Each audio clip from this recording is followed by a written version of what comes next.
This is a response to Is Avatar anime? Now, for those who haven't seen the video, basically that video discusses whether cartoons that are heavily influenced by anime such as Avatar The Last Airbender, its sequel Legend of Korra, and Boondock should be classified as anime rather than cartoons. I'm a big fan of anime. I'll show you just some of my favorites. Cowboy Bebop, Afro Samurai, and Ghost in the Shell. So anyway, to the point of the video, I say yes, I think cartoons that are heavily influenced by anime should be called anime. Funimation shared that video on their Facebook page, and a lot of people say, "Oh, they can't be called anime, they're not Japanese, and anime means Japanese animation."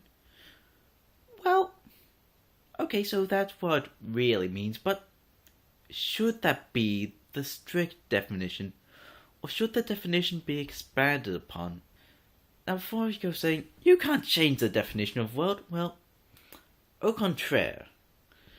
Let me have a look at some words that had their meaning change. Awful. Awful used to mean full of awe, but now it means quite the opposite. Fantastic used to mean something that only happened in fiction, but now it can mean something incredible that's real or not. Husband used to mean the owner of a home, rather than a man married to someone. You get the idea. So, words are subject to change. So, if everyday words can be subject to change, why can't a word like anime be subject to change? Well, the reason the word anime exists in the English language is because of the cultural significance. In Japan, anime translates to animation in general. Let's ask ourselves, why is anime culturally significant? Because of its visual style and storytelling. That's what makes it stand out from Western cartoons. It isn't the mere fact that it's Japanese that makes anime stand out. I mean, let's have a look at Voltron, which is an adaptation of the anime Beast King Go line.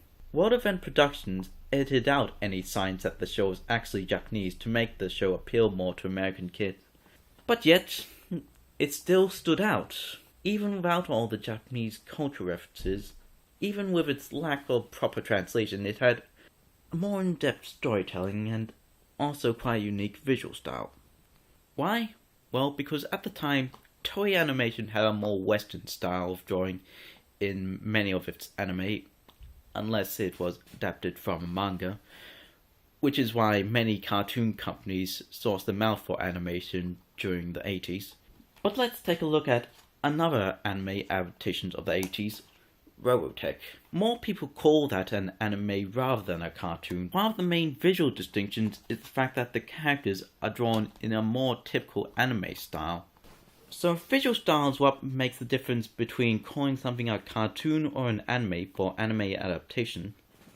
That's proof that it's more so the visual style and storytelling that makes anime stand out rather than the fact that it's Japanese.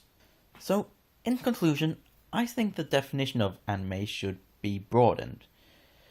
Not only should it mean Japanese animation, but also animation made outside of Japan that shares the same things that make anime more distinctive from cartoons.